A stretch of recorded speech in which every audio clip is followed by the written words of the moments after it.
Satu hari datanglah seseorang menghadap kepada Rasulullah sallallahu alaihi wasallam. Yang datang ini kalau istilah sekarang biang okem. Datang dia menghadap baginda Rasul. Sesampainya di sana dia bilang, "Ya Rasul, bagaimana? Saya ini mau masuk Islam, boleh apa tidak?" Boleh. Lalu dia mengucap 2 kalimat syahadat. Setelah selesai mengucap 2 kalimat syahadat, dia berkata lagi, "Ya Rasul, saya sekarang sudah masuk Islam." Bagus. "Saya cinta Islam." Bagus. "Saya juga cinta kepada Anda ya Rasul." Bagus. "Cuma saya juga cinta kepada dosa ya Rasul. Terus terang saja saya ini suka judi, saya suka zina, dan saya senang mabuk. Dan saya belum bisa meninggalkan semua itu." Marahkah Rasul mendengar keterus-terangan orang ini? Dihardikkah orang ini oleh Rasul? "Macam apa kau, sama Islam cinta, sama dosa juga cinta?" Ternyata tidak. Mendengar keterus-terangan orang ini, baginda Rasul tersenyum. Seraya bersabda, "La ba'sa bi." Tidak apa-apalah. "Jadi kau senang zina?" "Iya." "Mabuk?" "Wah, hampir tiap malam saya teler." "Judi?" Itu lagi hobi saya." "Dan kau belum bisa tinggal semua itu?" "Belum ya Rasul." "Tidak apa-apalah. Cuma begini saja. Mau tidak kau janji dengan saya?" "Apa ya Rasul?" "Mulai sekarang kau akan meninggalkan dusta. Kau akan jadi manusia jujur, jangan bohong. Satu itu saja yang saya minta. Sanggup?" "Cuma itu ya Rasul, cuma itu." Saya kira apa? Kalau cuma urusan gak bohong sih, gampang lah itu. Sanggup saya." "Sanggup?" "Sanggup." "Mari berjanji." Dijabat tangannya oleh Rasul, berjanji tidak akan bohong dia. Dalam perjalanan pulang, orang ini berkata dalam hati, "Ma ashala ma talaba hadzal nabil karim." Alangkah mudahnya permintaan Rasul ini. Saya sudah berterang-terangan suka judi, suka zina, suka mabuk. Tidak disuruhnya meninggalkan semua itu, cuma diminta jangan bohong saja. Dia kira orang nggak bohong itu gampang. Saudara hadirin, demikianlah orang ini pulang ke rumah dengan satu anggapan dalam hatinya bahwa apa yang diminta oleh Rasul adalah sesuatu yang mudah. Lalu hari-hari pun berlalu, berganti dengan minggu, minggu pergi, datanglah bulan. Sampai pada suatu hari ketika orang ini sedang berjalan, dia melihat seorang perempuan dengan paras yang cukup cantik. Datang syahwatnya. Rupanya orang ini termasuk kelas tegangan tinggi juga.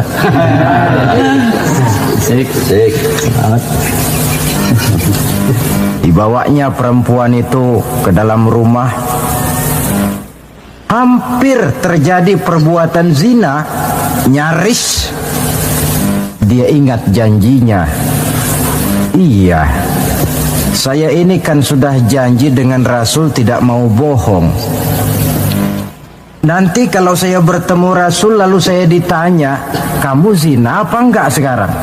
Saya harus jawab bagaimana? Kalau saya bilang iya, tentu hukum berlaku. Kalau saya bilang tidak, artinya saya bohong. Padahal saya sudah berjanji tidak mau bohong.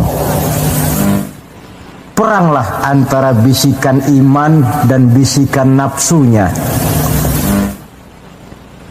Ternyata kemudian bisikan iman ini menang.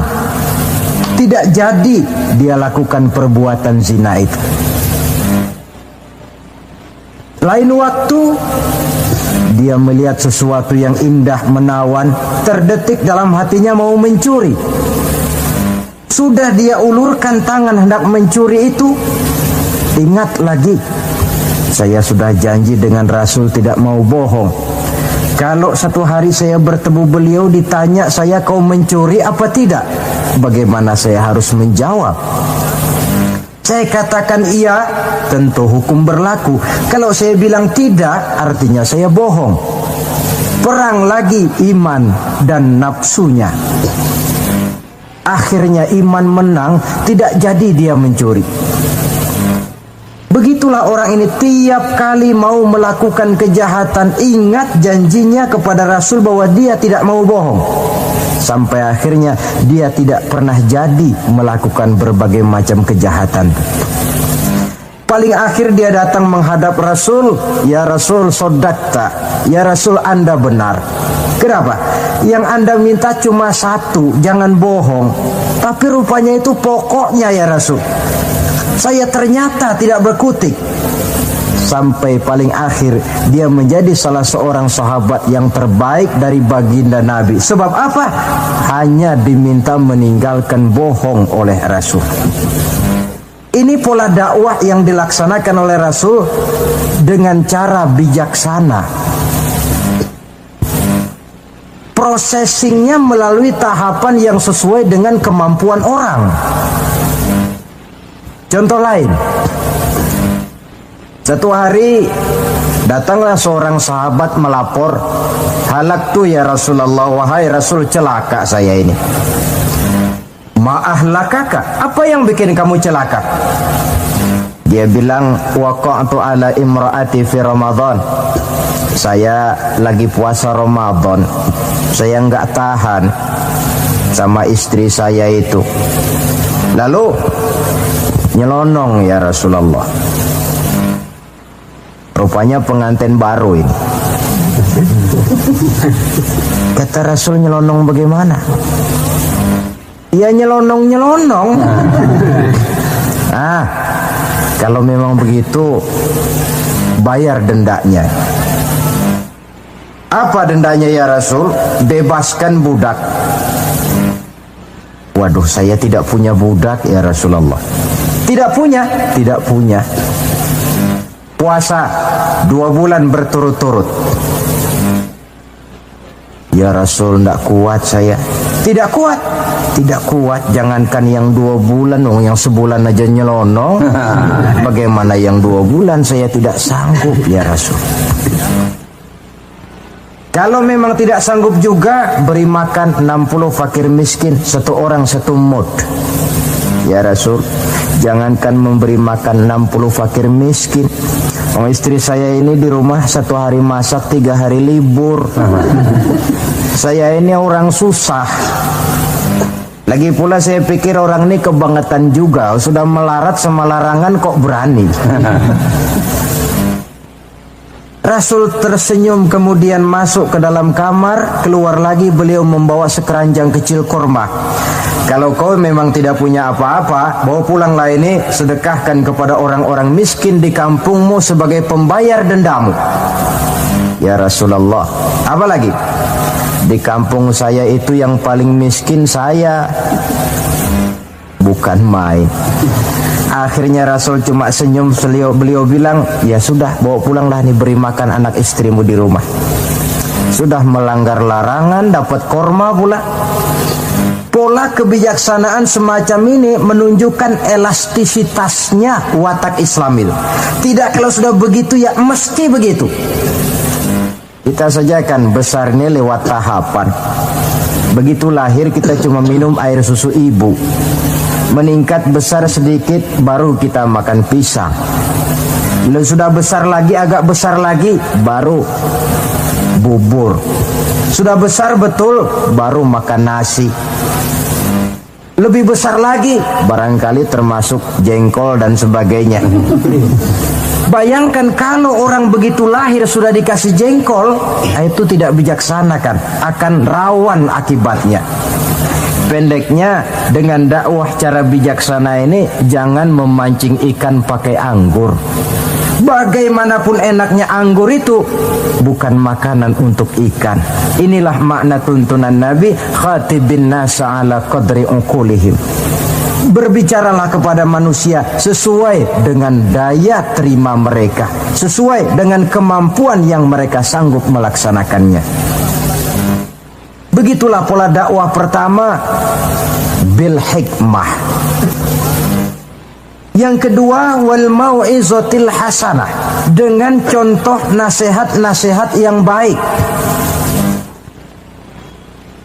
Dan yang ketiga, wajadilhum billati hiya ahsan. Kalau memang perlu berdebat, perlu berbantah, debatlah dengan cara yang terbaik. Bukan dengan sentimen, tapi dengan argumen. Bukan dengan tujuan untuk mencari kemenangan, tetapi untuk mencari kebenaran. Sehingga dengan demikian, saudara-saudara, seorang muslim harus tegak mendakwahkan Islam sesuai dengan bidang dan kemampuannya masing-masing. Ini sikap yang ketiga. Lalu sampai kepada sikap yang keempat, bagaimana seorang muslim sikapnya terhadap Islam. Yaitu yang keempat, watawasau bis sabr, bersabar dalam Islam. Setelah kita mengimani Islam, mengamalkan Islam, kemudian mendakwahkan Islam, pada yang keempat, bersabar dalam Islam. Sebab apa? Perjalanan mengimani Islam, mengamalkan Islam, mendakwahkan Islam bukan perjalanan yang lurus bertabur bunga di kanan kirinya. Jalannya menanjak, penuh onak dan duri. Namun tidak ada perbuatan tanpa resiko. Orang yang berani berbuat harus berani resiko. Mengimani Islam ada resikonya, mengamalkan Islam ada resikonya, mendakwahkan Islam, menegakkan yang ma'ruf, menghancurkan yang munkar pun ada resikonya. Bersabar dalam Islam. Bagaimana orang yang sabar itu? Allah menjelaskan, wa basyiris sabirin allazina iza asabathum musibah qalu inna lillahi wa inna ilaihi raji'un. Orang yang sabar tidak lain adalah orang-orang yang kalau mereka mendapat musibah, terkena satu kesulitan, kembali kepada konsepsi dasar inna lillahi wa inna ilaihi raji'un. Kami berasal dari Allah dan kepada Allah pula kami akan kembali. Bukan ucapan itu yang penting, tapi penghayatannya. Kalau pada suatu saat misalnya kita harus melepaskan jabatan yang kita cintai, kembali kepada konsepsi inna lillahi wa inna ilaihi raji'un. Dahulunya pun ketika lahir ke dunia ini, saya tidak membawa jabatan apa-apa. Kalau satu saat kita kehilangan harta benda yang sangat kita sayangi, kembali kepada konsepsi dasar. Dahulunya pun waktu terlahir ke alam ini saya tidak membawa apa-apa. Inna lillahi wa inna ilaihi raji'un. Di belakang itu lalu baik sangka bahwa musibah, kepahitan dan penderitaan hidup bagaimanapun pedihnya, di belakang itu tentu mengandung hikmah. Cuma barangkali mata kita saja yang agaknya kurang terbuka untuk menelusuri hikmah di belakang itu. Lalu timbul semacam protes. Kenapa kesulitan yang datang menimpa saya? Padahal saya mengimani Islam, mengamalkan Islam, mendakwahkan Islam. Kenapa mesti kesulitan yang saya hadapi? Timbul protes dalam hati. Padahal hikmah di belakang itu tentu ada. Dan setiap muslim menghadapi bagaimanapun besarnya kesulitan, dia harus tetap husnuzon, baik sangka kepada Allah. Dengan satu keyakinan, di belakang setiap kesulitan mesti ada hikmahnya. Dahulu Ada seorang petani, dia selesai bekerja di ladang, istirahatlah dia, tidur di bawah pohon beringin. Di sebelah pohon beringin ini ada pohon labu. Sambil tidur-tiduran dia berpikir, kalau saya lihat-lihat Tuhan ini tidak adil, katanya. Masa pohon beringin pohonnya besar, buahnya kecil. Lalu pohon labu pohonnya kecil, pohonnya kecil kok buahnya besar. Ah, Tuhan bukan arsitek ulung ini. Tidak adil ini. Mestinya supaya enak dilihat itu beringin yang pohonnya besar, buahnya besar sebesar buah labu. Lalu pohon labu yang pohonnya kecil, buahnya kecil-kecil sajalah sebesar buah beringin. Baru adil rasanya itu. Nah, apa yang terjadi? Rupanya Allah tidak membuktikan kebesarannya. Baru saja selesai dia berpikir Tuhan tidak adil, jatuh sebutir buah beringin tepat menimpa hidungnya. Dia terkejut. Astagfirullahalazim, katanya. Kalau begitu Allah itu benar-benar adil. Coba kalau buah beringin sebesar buah labu, lalu barusan jatuh menimpa hidung saya, rasanya sudah tidak karu-karuan potongan muka saya ini. Baru terbuka pandangan matanya, baru terlontar perkataan Allah Maha Adil setelah dia bertemu dengan pengalaman yang dia rasakan sendiri. Jadi di belakang segala kesulitan itu ada hikmahnya. Di belakang segala kepahitan hidup itu ada manisnya. Maka Allah membimbing kita bersabar dalam mengimani Islam, mengamalkan Islam, dan mendakwahkan Islam. Konsepsi kesabaran kembali kepada satu keyakinan, semuanya datang dari Allah, semuanya pun bakal kembali juga kepada Allah. Kita bisa hidup, berbuat banyak, menjadi ini dan itu, berusaha segala macam lantaran kita hidup. Kita hidup ini lantaran ada roh dalam jasad kita. Roh ini pun sebenarnya kita bukan hak milik mutlak, cuma sekedar hak pakai saja. Kapan waktu diambil oleh si sang pemilik mutlak, tidak ada kekuasaan kita untuk mencegahnya. Yang paling vital macam itu pun tidak ada kemampuan kita mempertahankannya. Apalah lagi yang menempel dalam hidup seperti harta, jabatan, dan lain sebagainya. Roh saja kita sudah tidak mampu mempertahankannya. Saudara hadirin yang berbahagia, maka keuntunganlah yang akan diperoleh bagi mereka yang sabar, tabah, ulet, dan tahan uji menghadapi segala macam ujian dan cobaan di dalam dia mengimani, mengamalkan, dan mendakwahkan Islam. Barangkali orang bertanya, kenapa sih kok orang-orang yang beriman saja yang kelihatannya banyak sekali diuji? Nah, itulah yang masalahnya memang. Justru yang beriman yang diuji. Lagi pula kalau tidak ada imannya, yang mau diuji apanya dong? Tidak ada. Dalam logika sehari-hari jelas saja yang ulangan itu anak sekolah. Kalau tidak sekolah, kira-kira ulangan apa tidak? Ya. Kan tentu tidak. Mau naik kelas berapa, mau sekolah saja tidak. Justru yang beriman itu yang diuji, yang hidupnya mengimani Islam, mengamalkan Islam, mendakwahkan Islam. Makin tinggi kualitas iman, makin berat cobaan dan ujian itu. Sehingga Allah menjelaskan, ahasiban nasu ayyutraku ayyakulu amanna wa hum la yuftanun. Adakah manusia menyangka mereka akan dibiarkan saja mengatakan amanna, kami mengimani Allah, kami mengimani Islam, wa hum la yuftanun, padahal mereka belum diuji lebih dahulu.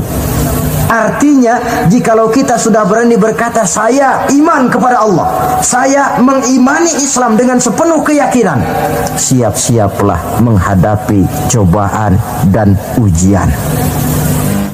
Dan yang namanya cobaan ini tidak selalu yang berbentuk susah.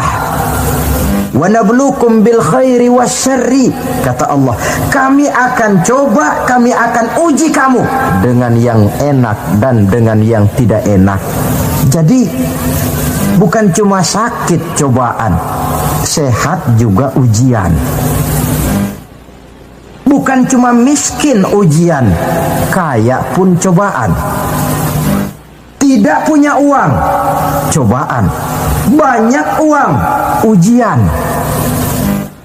Tapi kan belum pernah kita dengar ada orang bilang, Pak, saya lagi diuji oleh Allah. Kenapa? Uang saya lagi banyak, Pak. Belum ada orang berkata macam begitu. Kalau sudah bangkrut, pailit, nah barulah dia merasa diuji Allah. Dan dalam kenyataan, banyak orang lulus ketika diuji dengan kemiskinan, tapi gagal berantakan setelah dia dicoba dengan kekayaan. Banyak yang ingat Allah dikala dia sakit, dan manakala dia sudah sehat, Allah pun dilupakan. Ketika miskin dia hamba Allah, setelah kaya pindah menjadi hamba harta. Ketika dia orang biasa, dia hamba Allah. Naik pangkat, punya jabatan, pindah budak pangkat, budak jabatan. Tidak sesuai lagi antara ucapan dan perbuatannya. Baik, barangkali kita bercermin dari kehidupan seorang nabi, yaitu Nabi Ayub alaihi salam. Beliau ini orang kaya. Iblis itu paling tidak senang kalau ada orang baik. Dia lapor, wahai Allah, hambamu yang namanya Ayub ini dia rajin ibadah cuma karena kaya saja kau berikan harta. Coba kalau dia bangkrut, jatuh miskin, rasanya dia berhenti ibadah. Iblis, aku tahu Ayub itu hambaku yang ikhlas. Saya buktikan ya Allah, silakan. Turunlah iblis ke alam ini. Mula pertama yang dia rusak adalah harta benda Nabi Ayub. Sawah ladang dibikin rusak, binatang ternak binasa, sehingga dalam waktu relatif singkat jatuhlah Nabi Ayub dari orang paling kaya menjadi orang paling miskin. Kalau orang miskin jadi orang kaya, itu rasanya tidak terlalu, ya paling-paling lupa diri. Tapi kalau sudah dari kaya, tahu-tahu jatuh miskin, ini yang kalau kurang-kurang kuat kan bisa mengalami semacam mental breakdown, mengalami komplikasi. Waktu itu Nabi Ayub sedang ibadah di mihrab dalam masjid, datang iblis. Saudara Ayub, iya. Sedang ibadah ya? Iya. Menyembah Allah? Iya. Tahu nggak kau ini? Kenapa? Allah yang sedang kau sembah ini dia sudah bikin miskin kamu. Sawah ladangmu rusak, binatang ternakmu binasa, dan kau sekarang sudah jadi orang paling miskin. Buat apa menyembah Tuhan macam itu yang sudah bikin miskin kamu? Inilah iblis ini, kepada Nabi Ayub bicaranya lain, kepada Allah bicaranya lain. Kata Nabi Ayub, benar itu. Benar. Sawah ladang saya rusak. Iya. Binatang ternak saya binasa. Iya. Dan saya sekarang jadi orang paling miskin. Betul. Kata Nabi Ayub, beliau malah tidak mengucapkan innalillah. Yang beliau ucapkan apa? Alhamdulillah allazi a'tani wa akhaza minni. Alhamdulillah, segala puji bagi Allah yang telah memberikan harta kepada saya dan sekarang Allah pula yang mengambilnya. Allah yang memberi, Allah yang mengambil. Tidak ada masalah bagi Allah. Iblis cuman ibadah jalan terus. Kembali beliau ibadah. Keki bukan main iblis ini. Inilah sebagian dari cerminan orang yang punya fondasi dan kesadaran kepada penghayatan tentang kalimat inna lillahi wa inna ilaihi raji'un. Kadang-kadang kita cuma sekedar ucapan tanpa penghayatan. Terkena musibah, mulutnya sih tidak berhenti innalillah, innalillah, tapi nangisnya juga tidak mau berhenti. tidak diiringi dengan kesadaran dari Allah segalanya berasal dan kepada Allah segalanya pun juga akan kembali. Nah, kalau sadarlah kita bahwa tidak ada satu perbuatan tanpa resiko, dan resiko dalam mengimani, mengamalkan dan mendakwahkan Islam merupakan sesuatu yang indah, yang kalau kita hadapi dan kita modali dengan sabar, tentu buahnya akan nikmat kita rasakan dalam perjalanan hidup ini. Tanpa kesabaran, maka boleh jadi usaha kita pun akan sia-sia. Bukankah Imam Ali karramallahu wajhah pernah mengatakan, haqqun bila nizamin yaghlibuhul batil binizamin. Kebenaran yang tanpa nizam, tanpa kesabaran, tanpa taktik dan strategi, dapat dengan mudah dihancurkan oleh kebatilan yang menggunakan taktik dan strategi. Tentu kita menginginkan nilai-nilai Islam ini tegak di masyarakat, tapi ini merupakan processing yang bukan seperti orang makan pisang. Hari ini dimakan, hari ini kenyang, dan hari ini juga kadang-kadang bisa keluar lagi. Perjuangan menegakkan nilai-nilai Islam ini satu proses yang panjang. Seperti juga telah dijelaskan oleh kehidupan perjuangan Nabi, para sahabat, dan selanjutnya. Tidak merupakan satu proses yang sekali jadi. Itu sebabnya ditutup surah Al-Asr ini dengan kalimat tawasau bis sabr. Hendaknya bersabar kita di dalam menegakkan sikap yang dituntut dalam surah Al-Asr itu tadi. Saudara-saudara hadirin yang saya hormati, dengan demikian 4 sikap telah saya kemukakan.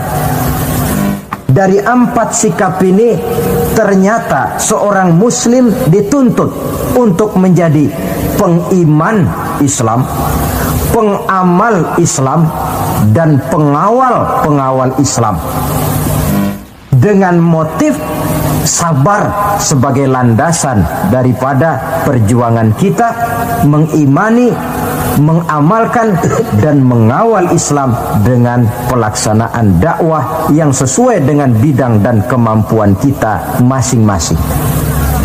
Yang kita harapkan tentunya bahwa nilai-nilai keimanan kita ini mewarnai kehidupan dan menjadi warnanya hidup.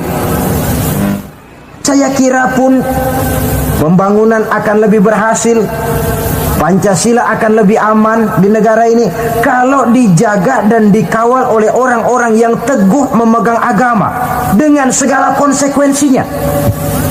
Mengimani agamanya dan iman itu menjadi warnanya kehidupan. Dengan kata lain, kalau iman ini sudah ikut kemanapun kita pergi dan dimanapun kita berada, itu sebenarnya sumber etika otonom. Bukankah satu bangsa yang baik selalu terdiri dari masyarakat yang baik? Masyarakat yang baik terdiri dari warga yang baik. Warga yang baik terdiri dari keluarga yang baik. Dan keluarga yang baik terdiri dari pribadi yang baik. Nah, pribadi akan menjadi baik kalau dia dikontrol oleh nilai keimanannya. Sebab apa? Puncak keimanan yang tertinggi sebenarnya tidak lain manakala seseorang sudah merasakan kehadiran Allah dekat dalam hidupnya. Kalau itu sudah dimiliki, apalagi yang lebih mampu mengontrol kita, merasakan kehadiran Allah dekat dalam hidup. Sebab itu sebagai akhir, bawalah iman ini kemanapun kita pergi dan dimanapun kita berada. Kadang-kadang iman kita ini kan cuma sekedar penunggu rumah. Pegawai negeri mau ke kantor, imannya ditaruhnya di lemari. Sudahlah iman, kau tidak ikut ke kantor. Kalau kau ke kantor nanti aku nggak bisa korupsi. Pedagang ke pasar, iman ketinggalan di rumah. So kalau iman dibawa ke pasar, katanya timbangannya tidak bisa curang. tertinggallah iman itu di rumah. Iman yang tertanam dalam hati menimbulkan etika otonom, dan etika otonom membuat manusia selalu merasakan kehadiran Allah dekat dalam hidupnya. Kemana lagi tempat kita hendak melakukan kesalahan kalau Allah menjadi daya kontrol yang paling efektif di dalam kehidupan? Inilah yang kita bicarakan pada pertemuan kita kali ini. Semoga Allah memberikan kekuatan kepada kita. Amin. Untuk hidup tegak mengimani Islam, mengamalkan Islam, mendakwahkan Islam, dan bersabar di dalam Islam. Saya akhiri dengan satu ungkapan. Wa qad yurja li jarhi sayfi bur'un wala bur'u lima jarahal lisan. Kalau pedang lukai tubuh, masih kan ada harapan sembuh. Kalau lidah lukai hati, kemana obat hendak dicari? Untuk itu saya mohon dibukakan pintu maaf yang sebesar-besarnya. Semoga yang saya sampaikan ini ada manfaatnya. Usikum wa iyaya bitaqwallah. Aqulu qawli hadza. Wassalamu alaikum warahmatullahi wabarakatuh. Waalaikumsalam warahmatullahi wabarakatuh. Maka di zaman sekarang akhlak kita kepada Allah sering kena erosi, sering kena polusi. Mungkin karena sulitnya lapangan kerja, tingginya tensi ekonomi, persaingan hidup yang makin tajam, sulitnya mencari lapangan kerja, orang kadang-kadang nekat. Sedikit pertimbangan picik, pandangan, mudah melakukan potong kompas, sehingga terjadilah perbuatan-perbuatan yang memelencengkan akhlak kita kepada Allah Subhanahu wa ta'ala. Kadang-kadang terjebak mempercayai selain daripada Allah. Kadang-kadang terjebak di dalam mengagungkan yang selain daripada Allah lebih dari yang seharusnya. Terkenalah akhlak kita kepada Allah jaringan-jaringan erosi dan polusi. Kufur sebagai lawanan daripada tauhid merupakan sifat daripada orang yang tidak berakhlak kepada Allah. Bentuknya pertama bisa syirik. Syirik itu artinya meyakini ada Tuhan lain selain daripada Allah. Itu yang namanya syirik. Jadi percaya Tuhan ada, cuman Tuhannya kelebihan. Itu yang disebut syirik, dan itu merupakan cerminan dari akhlak yang rusak kepada Allah Subhanahu wa ta'ala. Berkeyakinan Tuhan lebih dari satu, berkeyakinan bahwa Tuhan itu beranak atau diperanakkan, atau mengagungkan sesuatu sama dengan Allah, atau menjadikan yang selain Allah sebagai tujuan akhir daripada perjalanan kehidupan ini, maka itu sudah terjebak kita dalam musyrik. Dan syirik satu dosa yang tidak berampun. Bahasa kasarnya, yang namanya syirik itu jenis bapak moyangnya dosa. Saudara-saudara, sebab itu saya pesan, kalau memang terpaksa, biasanya yang tinggal di kota-kota besar itu kalau tidak kepengen dosa kan susah. Kalau terpaksa harus bikin dosa, cari yang kecil-kecil saja, yang kira-kira taubatnya gampang. Umpamanya pulang sholat Jumat nukar sendal, umpama, yaitu jelas dosa. Tapi dosa yang taubatnya agak mudah. Jangan sampai terjebak ke dalam syirik, menyekutukan Allah. Kalau sudah menyekutukan Allah, Allah dimadu, murka benar Allah kepada kita. Innallaha la yaghfiru ayyushraka bih wa yaghfiru ma duna dzalika liman yasha. Allah tidak akan memberi ampun kepada orang yang menyekutukannya dengan sesuatu, tapi Allah mau mengampunkan dosa yang selain itu bagi orang yang dikehendakinya. Jadi orang-orang yang sudah terjebak syirik, menyekutukan Allah, meyakini ada Tuhan lain selain daripada Allah, meyakini Tuhan beranak atau diperanakkan, bagaimanapun baiknya mereka di dunia, bagaimanapun sosial jiwanya, bagaimanapun pemurah tangannya memberikan santunan dan pertolongan kepada orang lain, kalau sudah syirik, seluruh nilai kebaikannya akan tidak ada gunanya lagi, karena tidak ada tempat nilai kebaikan itu bergantung. Sedangkan kita berbuat baik agar diterima oleh Allah. Kalau Allahnya marah kepada kita, siapa yang akan menerima nilai kebaikan itu sendiri? Ini bentuk yang pertama. Yang nyata-nyata menyembah berhala, syirik. Yang nyata-nyata beriktikad Tuhan lebih dari satu, syirik. Atau yang tersamar. Yang tersamar itu yang sering jadi penyakit kita. Saya sejak ada perkutut ini di rumah, perkutut. Saudara-saudara, yang merusak akhlak kepada Allah, yang merusak tauhid setelah syirik, bisa juga berbentuk nifak. Nifak itu sifatnya, orang yang punya sifat nifak disebut munafik. Asal katanya dari nafakun. Nafakun itu satu lubang yang punya dua muka, seperti goa, ada tempat masuk, ada tempat keluar. Maka munafik orang yang punya dua muka. Kalau bahasa kita, pandai bermain minyak di atas air, manis jika berhadapan, balik belakang lain bicara.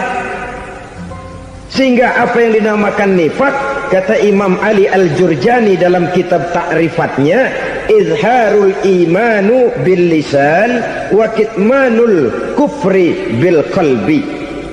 Menyatakan, menampakkan iman dengan lidahnya, tapi menyembunyikan kekafiran dalam hatinya. Dengan kata lain, lidahnya mah iman, hatinya mah kafir. Padahal hati itu yang dilihat, padahal hati itu yang dinilai. Kenapa lidahnya mengaku iman? Ya mungkin karena kepepet, mungkin karena kepentingan, mungkin karena ingin mencari kelemahan orang, lalu dia pura-pura beriman, tapi sesungguhnya hatinya kufur. Ini merupakan penyakit munafik. Dan terus terang, menghadapi orang munafik jauh lebih berat daripada menghadapi orang kafir. Kenapa? Munafik ini kan musuh dalam selimut. Mau dibilang musuh nyata-nyata, apalagi di zaman Rasul ya, ketika periode Madinah, berat sekali menghadapi orang munafik. Mau dibilang kafir, kalau ketemu assalamualaikumnya medok juga. Mau dibilang mukmin, di belakang ngegerundel, nyari-nyari penyakit, nyari-nyari lantaran, mencari-cari gara-gara. Kalau kafir jelas kafirnya, kalau musyrik jelas musyriknya. Tapi munafik, di depan kita dia mengaku beriman, di belakang kita dia caci maki kita. Maka demikian rupa watak orang munafik, Allah benci betul. Sampai dalam Quran orang munafik itu divonis innal munafikin fid darkil asfal minan nar. Orang-orang munafik di dasar jurang neraka yang paling bawah, keraknya neraka. Saudara-saudara kaum muslimin rahimakumullah, sebab munafik sangat berbahaya, membahayakan umat, membahayakan agama. Di depan kita mereka ngaku pura-pura beriman, kalau pidato luar biasa memuji agama setinggi langit, menampakkan seolah-olah dia orang yang dekat dengan agama. Saudara-saudara, agama penting, agama mutlak. Tapi yang ngomong begitu agamanya apa, remeng-remeng. Cuma sekedar lipstick, cuma sekedar dekorasi, cuma sekedar kamuflase, buat ngibuli orang lain. Dia mengaku beragama, mengatakan agama mutlak, menganggap agama penting, seolah-olah memperhatikan benar tentang tatanan kehidupan beragama, tapi sebenarnya di hatinya tidak lebih berkecamuk penyakit-penyakit kufur. Maka sifat munafik ini termasuk menodai tauhid, artinya merusak akhlak kita kepada Allah Subhanahu wa ta'ala. Sifat yang ketiga yang juga merusak akhlak kita kepada Allah dinamakan riddah. Riddah itu sifatnya, orang yang punya sifat riddah disebut murtad. Murtad keluar dari Islam. Keluar dari Islam tentu tadinya di dalam Islam. Oleh satu perbuatan dia bisa menjadi murtad. Misalnya tadinya dia iman benar kepada Allah, tapi melarat.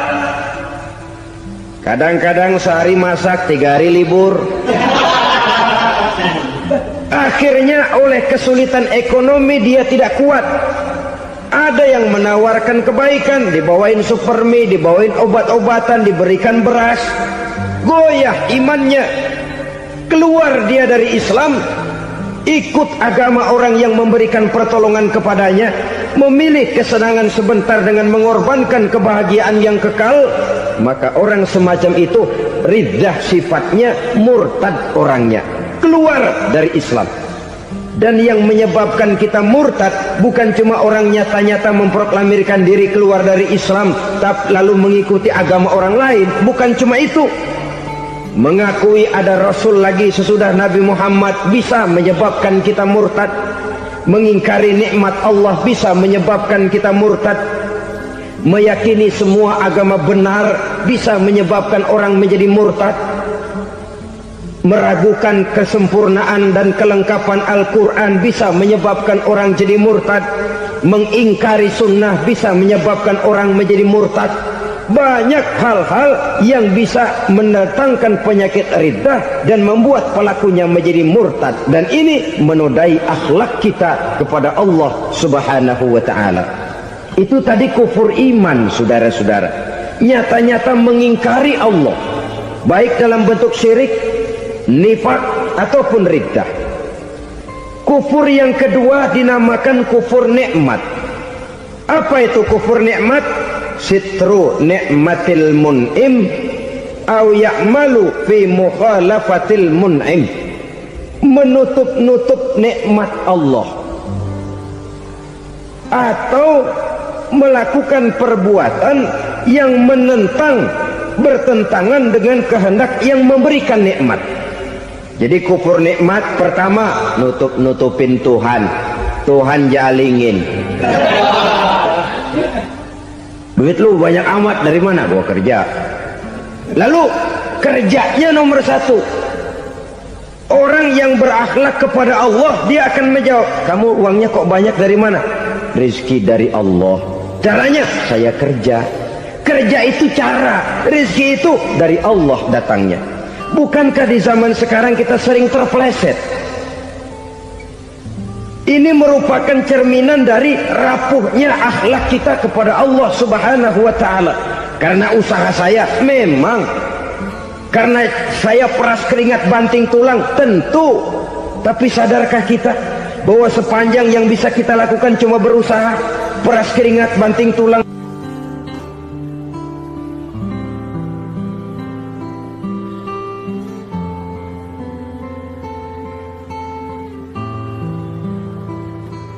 Soal rizki, soal jodoh, soal maut, kitakah yang mengatur? Kitakah yang menentukan? Subhanallah. Manusia sungguh tidak berdaya menghadapi 3 hal paling pokok ini. Rezeki, kita cuma bekerja. Kitakah yang menentukan?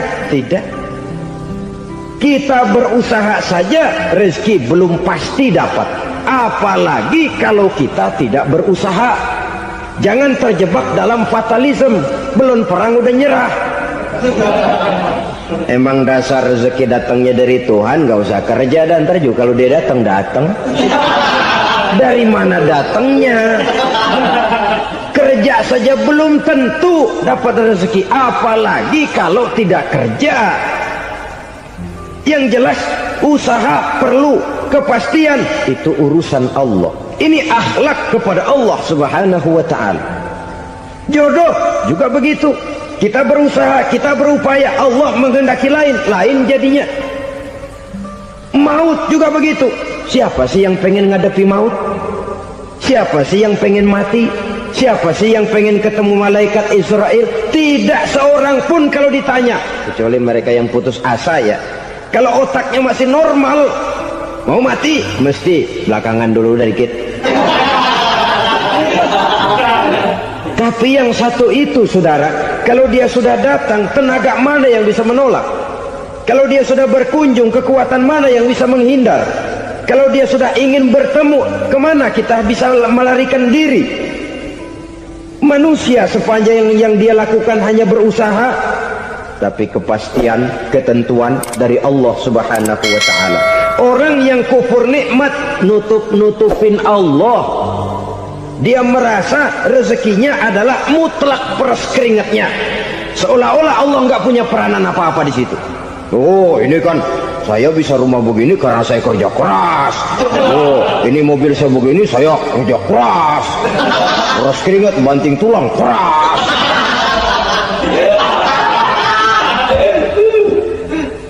Saudara-saudara kaum muslimin rahimakumullah. Jadi menutup-nutupi Allah. Akibatnya nanti kalau dia berhasil, Allah ketutupan. Kalau dia gagal, orang lain dicaci maki, dicari kambing hitam. Yang kambing hitam kan mahal. Karena orang sering cari-cari kambing hitam. Jarang orang mau jujur kalau bertemu kesulitan lalu mencari sebab pada dirinya sendiri. Yang paling enak ya nyalain orang. Lo begitu. Orang lain yang paling enak kita salahin. Au ya'malu fi mukhalafatil mun'im, atau dia melakukan sesuatu yang tidak sesuai dengan kehendak yang memberikannya nikmat. Diberikan kita tangan, mulut sih nggak berhenti. Terima kasih Tuhan, alhamdulillah saya dikasih tangan. Cuma nih tangan enteng mat nabokin orang loh. Itu sudah mukhalafatul mun'im, bertentangan dengan kehendak yang memberikan nikmat. Diberikan harta, mulutnya mah basah. Terima kasih Tuhan, alhamdulillah dikasih harta. Tapi pelitnya minta ampun. Kikir, koret, medit.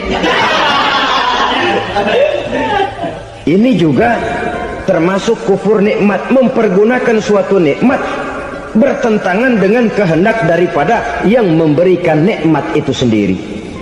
Saudara-saudara kaum muslimin rahimakumullah. Oleh karenanya kufur iman memang lebih bahaya daripada kufur nikmat. Tapi jangan lupa, kufur nikmat bisa menyeret orang kepada kufur iman. Nah kalau Allah udah dialingin, Tuhan sudah dinomor duain, lama-lama kenapa dia tidak mendewakan dirinya sendiri? Mendewakan pangkatnya, mendewa-dewakan otaknya, mendewa-dewakan kemampuannya.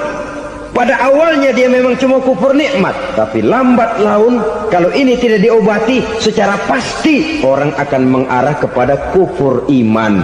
Bisa berbentuk syirik, bisa berbentuk nifak, bisa berbentuk riddah. Saudara-saudara, oleh karena itu menjaga akhlak kepada Allah mutlak penting. Sebab apa? Kita tidak berakhlak kepada manusia saja, kita dikucilkan dari pergaulan. Kalau kita tidak berakhlak kepada Allah, dikucilkan oleh Allah. Hadis qudsi menyatakan, man lam yashkur ala na'mai wa lam yasbir ala balai falyakhruj min tahtis samai falyatlub rabban siwaya. Kata Allah, siapa orang yang tidak mau bersyukur terhadap nikmat yang aku berikan kepadanya dan tidak mau sabar terhadap ujian yang aku berikan kepadanya, falyakhruj min tahtis samai, persilahkan saja keluar dari kolong langitku, waliyatlub rabban siwaya, tolong cari Tuhan lain selain daripada aku. Murka Allah, diusir, cuman gak kedengeran aja. Siapa yang tidak mau syukur terhadap nikmatku, siapa yang tidak mau sabar terhadap ujian yang aku berikan kepadanya, persilahkan keluar dari kolong langitku ini, cari Tuhan lain selain aku. Dan langit Tuhan yang punya, Tuhan kita lawan, diusir dari kolong langit, mau pindah ke kolong mana?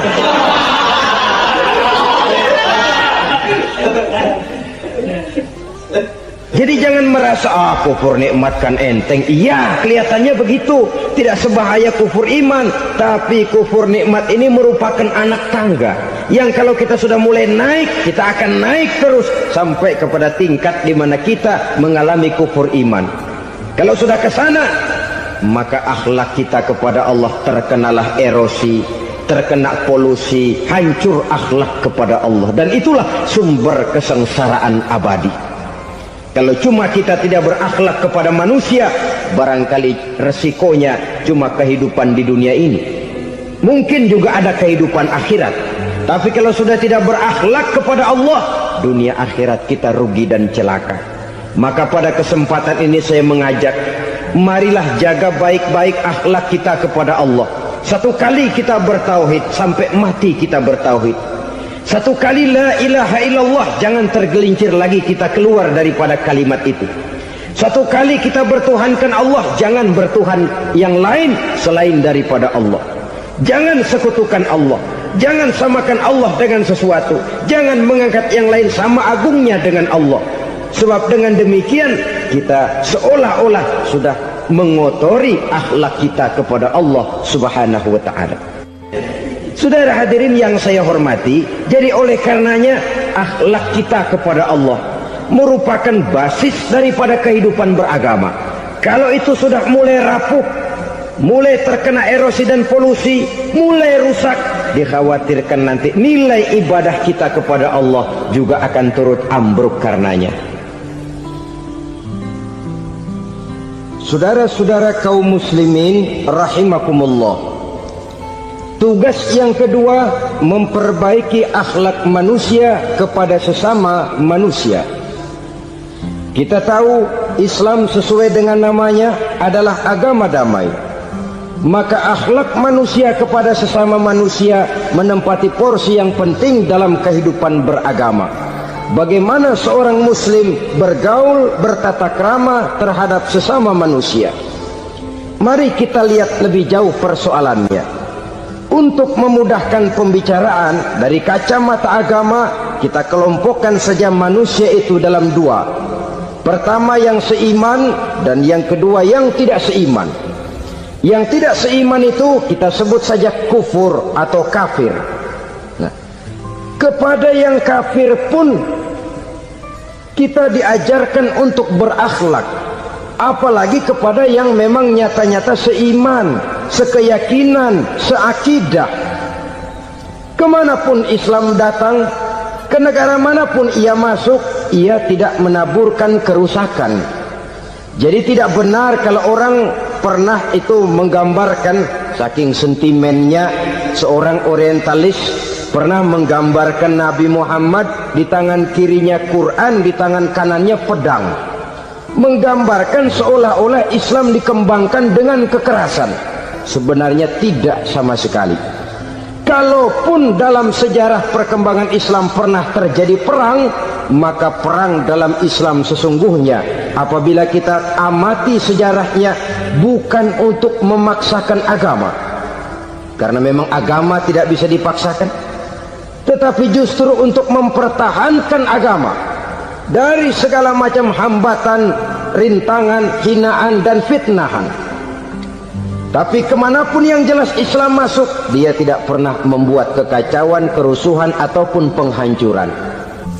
Candi Prambanan bahkan dipugar, gereja-gereja tidak ada yang dihancurkan oleh umat Islam. Kenapa? Islam agama damai. Soal agama, soal lakum dinukum waliyadin, la ikraha fid din, qad tabayyana ar-rusdu minal ghayy. Tidak ada paksaan dalam beragama, sebab nyata yang benar dengan yang tidak benar. Belum pernah ada orang kafir masuk ke perkampungan orang Islam lalu dikejar-kejar, diteriakin kafir, kafir, sunatin.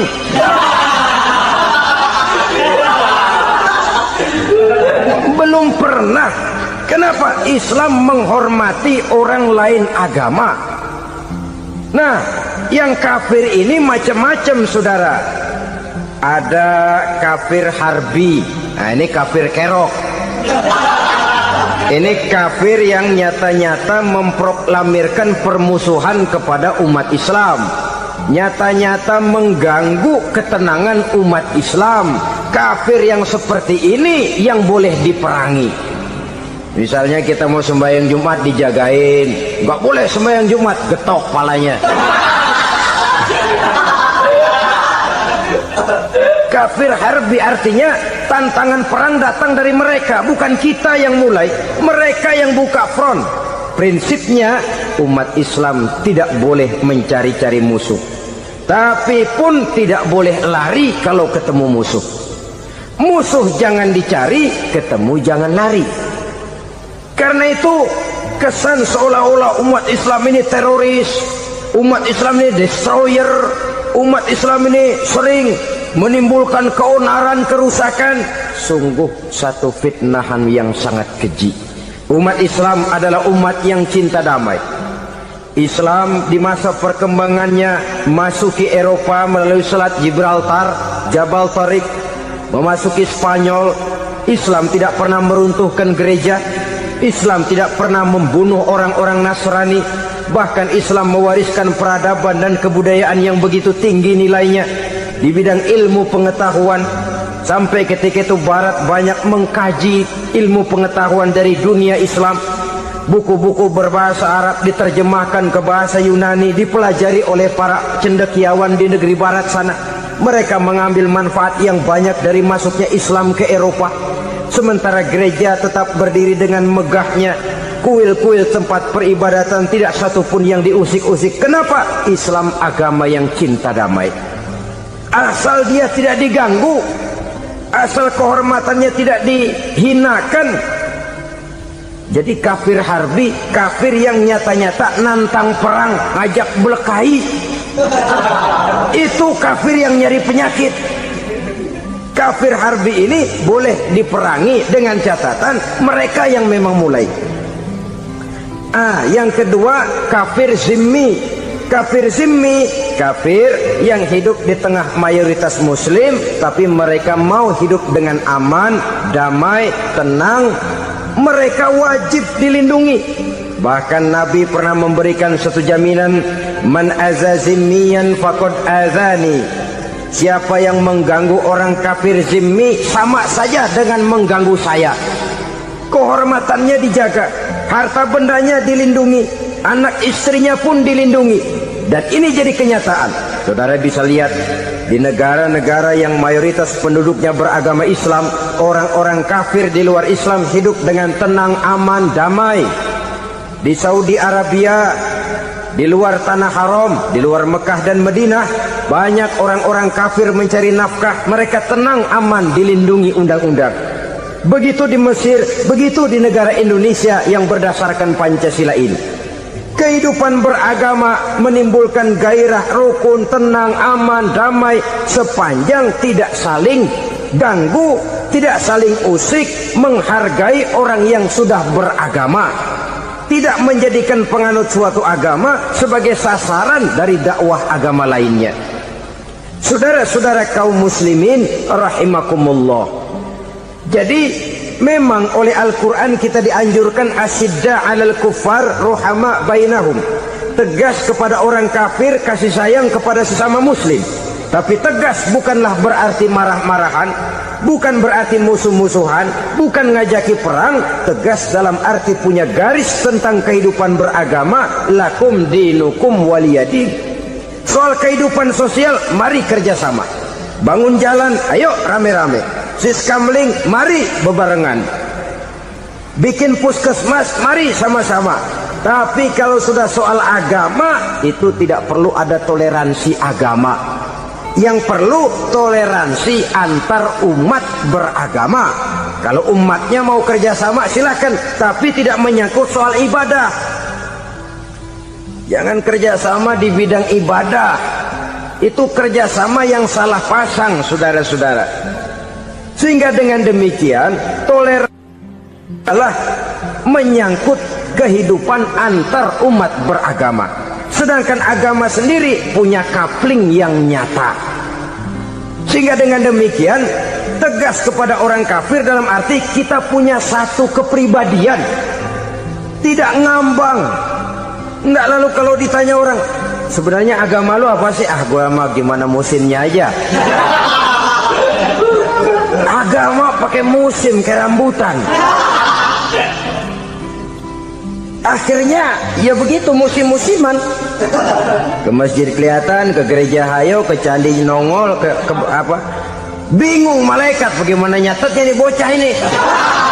Di mana aja ada. Kita punya satu kepribadian. Saya muslim dan garis saya ini, lakum dinukum waliyadin. Bagi Tuhan persilakan agama Tuhan, bagi kami agama kami. Kami hormati Tuhan, Tuhan hormat kepada kami. Tapi soal agama, kaplingnya jelas.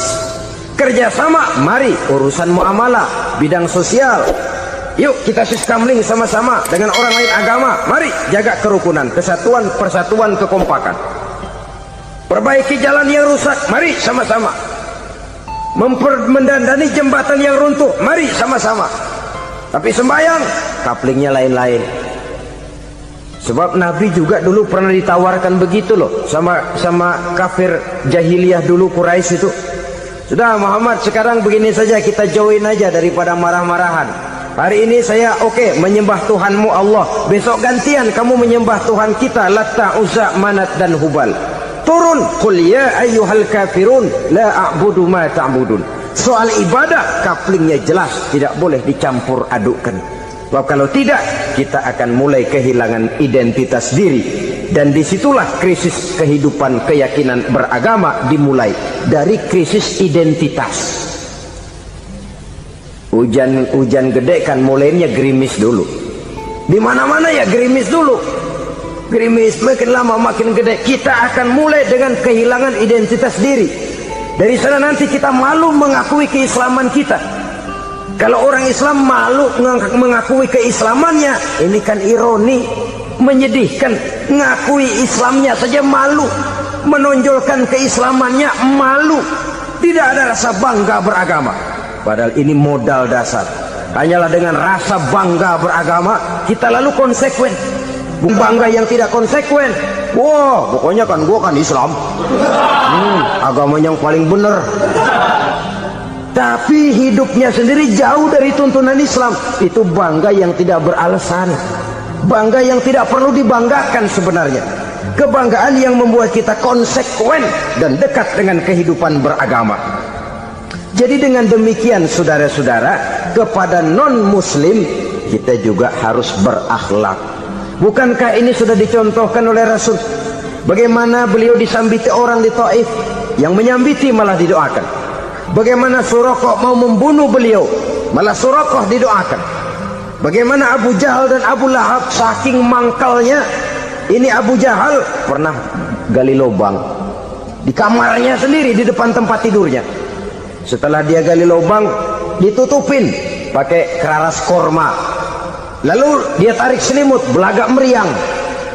Dia pesan pesuruhnya, bilangin Muhammad encangnya meriang.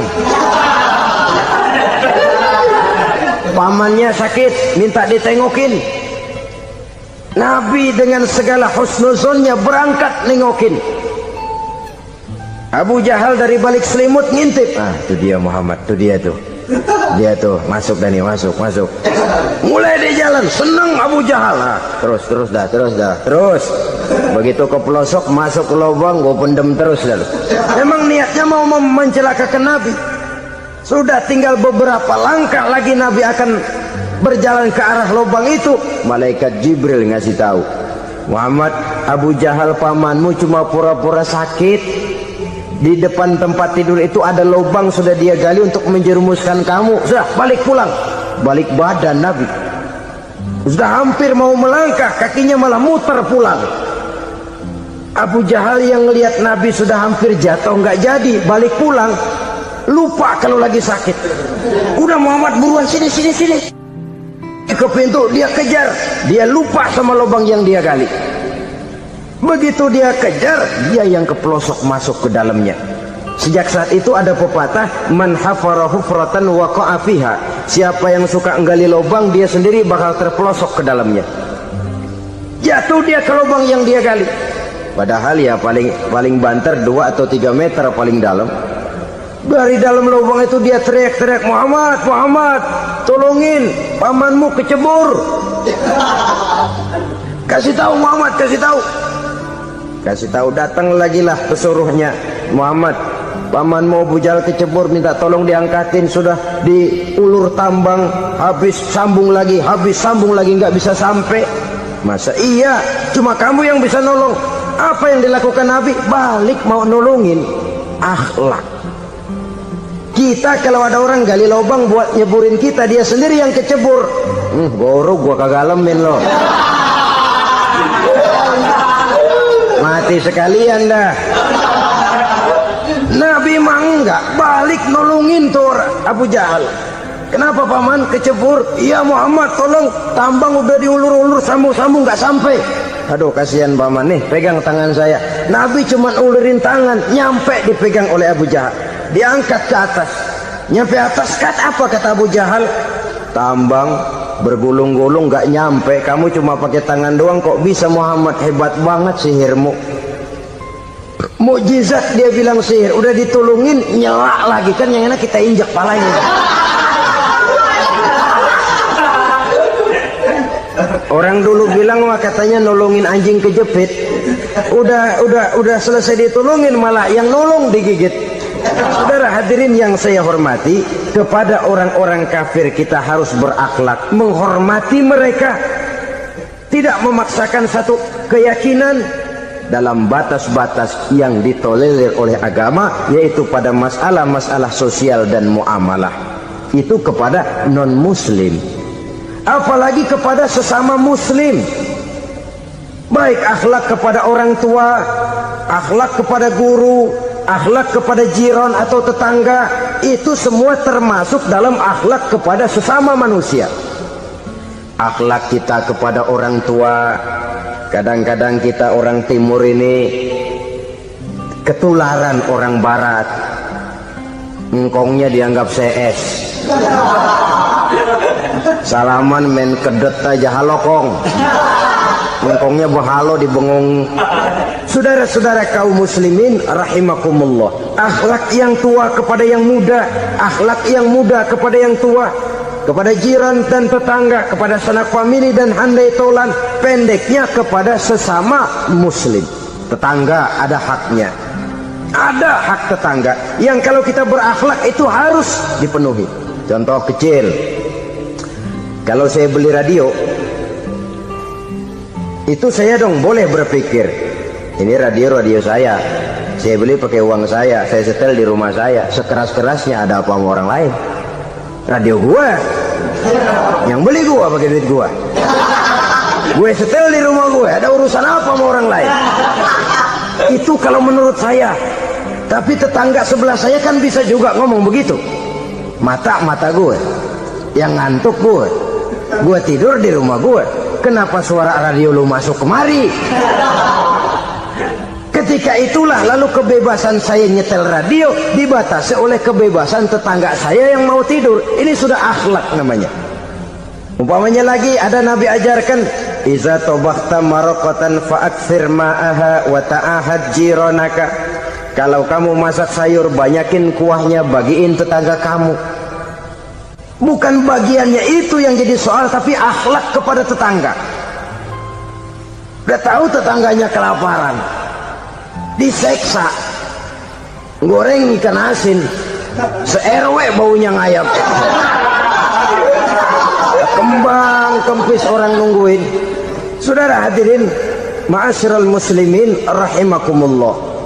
Jadi dengan demikian, kalau sudah kembali kepada orang-orang yang nilai imannya sama dengan kita, apapun organisasinya, apapun baju yang mereka pakai, kaos yang mereka pakai, jaket yang mereka pakai, kalau sudah seakidah, seiman, jaga akhlak kita. Pendapat boleh berbeda, kaos boleh tidak sama, jaket boleh beraneka warna, bendera boleh beragam-ragam, tapi ukhuwah Islamiyah ini utamakan. Adalah lebih baik mencari persamaan dalam kehidupan dan bukan memperbesar perbedaan. Hanyalah dengan mengembangkan nilai-nilai akhlak semacam ini, toleransi tidak hanya diperlukan kepada yang non-muslim, kepada sesama muslim pun toleransi. Artinya apa? Jangan memponis amalan orang lain. Yang usoli, yang tidak usoli, berjalanlah menurut keyakinannya masing-masing. Jangan lalu memponis, itu namanya nggak toleransi. Kamu nggak pakai usoli ya? Enggak. Brengsek. Kamu pakai usoli ya? Iya. Bid'ah. Lah dua-duanya kagak yang bener. Kalau yang sembahyang kagak bener, bagaimana yang kagak sembahyang? Apa itu yang bener? Toleransi Setuju dengan perbedaan pendapat, jangan memponis amalan orang lain. Karena kita hanya beramal, hak menerima adalah Allah Subhanahu wa ta'ala. Jangan sebentar-bentar mencap bidah dolalah, finnar, neraka. Kayaknya neraka kapling orang tuanya kali. Gampang bener masukin orang ke neraka. Kita kadang-kadang bisa toleransi dengan orang luar, tapi kepada sesama muslim toleransi tidak sanggup kita adakan. Mengklaim merasa kita yang benar, orang lain salah semua, itu tidak toleransi namanya. Mentang-mentang jadi ustadz nih, satu-satunya ustadz di sini ya, semuanya mesti ngaji kemari. Kalau nggak ngaji kemari Islamnya kurang tapi bener. Toleransi. Saudara-saudara kaum muslimin rahimakumullah, lapang dada menghargai orang yang berbeda pendapat, apalagi kalau perbedaan pendapat itu menyangkut hal-hal yang tidak prinsipil, menyangkut hal-hal yang sekunder dalam kehidupan beragama, menyangkut masalah-masalah yang dalam bahasa fikih disebut soal-soal furu'iyah. Tidak usah menyebabkan kita bersih tegang. Kepala sama hitam pendapat boleh berbeda dan halal. Bahkan Nabi mengatakan ikhtilafu ummati rahmatun. Perbedaan pendapat di kalangan umatku bahkan menjadi rahmah, sepanjang perbedaan pendapat itu diiringi dengan rasa toleransi. Tapi kalau sudah main baku hantam, main klaim, memponis orang lain, akhirnya timbullah keretakan. Jangan heran kadang-kadang satu masjid dua kelir. Ya soal kelir boleh kelar-kelir, boleh kelar-kelir, tapi kalau harus terlalu mencolok menyebabkan timbulnya keretakan, saya kira yang akan turun bukan lagi rahmah tapi bala. Bala akan menimpa kita, jatuh kita menjadi umat yang lemah. Oleh karena di antara kita sendiri, sesama kita tidak pandai bertoleransi, tidak lapang dada. Ada anak muda kelihatannya mau majuan dikit, yang tua curiga. Nah, kalau dia maju pasaran gua bangkrut dong nih. Lalu ditekan tuh anak ditekan melejit. Kadang-kadang yang tua maksudnya baik, mau memelihara, yang muda salah terima. Kan tua kejemur. Dari dulu sampai sekarang gitu-gitu doang, anak kemajuannya. Padahal yang tua barangkali maksudnya juga baik, mau memelihara. Sebenarnya kalau kita bisa mencoba mencari titik temu dengan alur komunikasi, tidak merasa diri yang paling benar, tapi toleransi, boyak menerima pendapat orang lain, setidaknya mau mendengar omongan orang. Yang susah kalau udah kena penyakit nggak mau ngerti omongan orang, nggak mau nerima pendapat orang. Kodok di kolong tempayan, cukeng kayu asem, asal ijo udah ijo aja ijo dah. Nggak ngerti omongan orang, yang kayak begini yang orang jadi kesandung. Oleh karena itu saudara-saudara, alangkah nikmatnya kehidupan ini apabila kita menyadari kita ini ummatan wahidah, satu umat yang satu, yang diikat dengan akidah. Kalau kepada yang non muslim saja kita diajarkan untuk berakhlak, apatah lagi kepada yang seiman, seakidah, sekeyakinan. Wajarkah perbedaan pendapat yang kecil-kecil lalu menyebabkan kita bertolak belakang, cerai-berai, centang perenang? Bila bertemu di jalan yang satu menyisih ke kiri, yang lain menyingkir ke kanan. Kalaupun juga bercampur di tengah kumpulan orang banyak, persis air dengan minyak. Yang atu melengos, yang atu madep mojok. Orang lain senyum, dia mau pada manyun. Saudara-saudara kaum muslimin rahimakumullah, realita ini walaupun tidak enak, pahit, tapi masih hidup di sebagian masyarakat kita. Ini yang perlu kita atasi.